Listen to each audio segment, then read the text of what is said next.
but I'm part of the digital storytelling PAN. And so as a fifth grade language arts teacher, I'm tested in reading and in on-demand writing.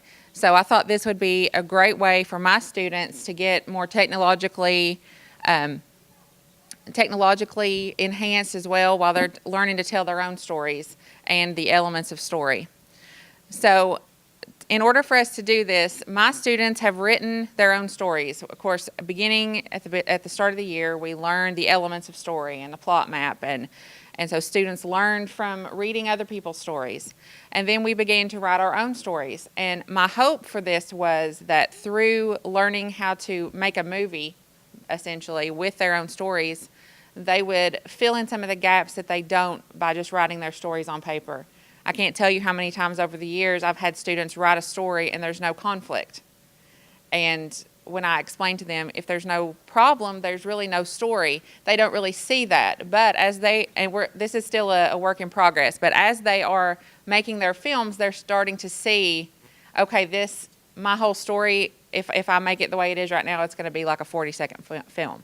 So it's really teaching them why having all these extra things in their stories, the details and the sensory details and the figurative language, makes their stories better because they can literally see how that is going to look for everyone else as they're creating their own stories.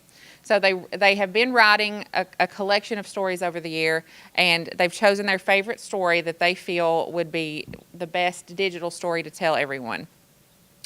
Again, since my core content focuses so heavily on the elements of story and storytelling, this was just a natural progression for us. It does take a lot of time, and again, being tested in two areas, a lot of this digital part of the story, they're kind of on their own to do. But we focus heavily on theme and on story elements and narrative techniques. So starting in November, the students were writing their stories. We would do workshop format where students would write and we would read each other's and publish and those kind of things.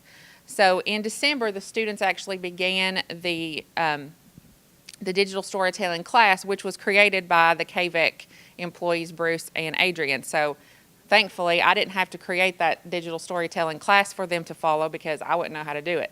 So thankfully, Bruce and Adrian made that available for all my students, and they are sort of working through it at their own pace as they're ready, as their stories are ready to be told digitally. So from January till now, we're working on completing their stories, and I don't have really any technology in my class except for Chromebooks, so we can't really record anything with those.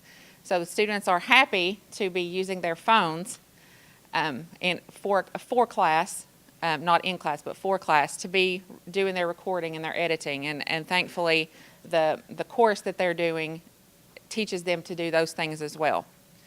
So our culminating event will be after testing. Upon completing their digital stories, making their movies essentially, we will share with our classmates first, and then after everyone in the class has watched their movies and we've made any final tweaks, we're going to have a digital storytelling night at school where parents and community members will come in and view those. So does anyone have questions?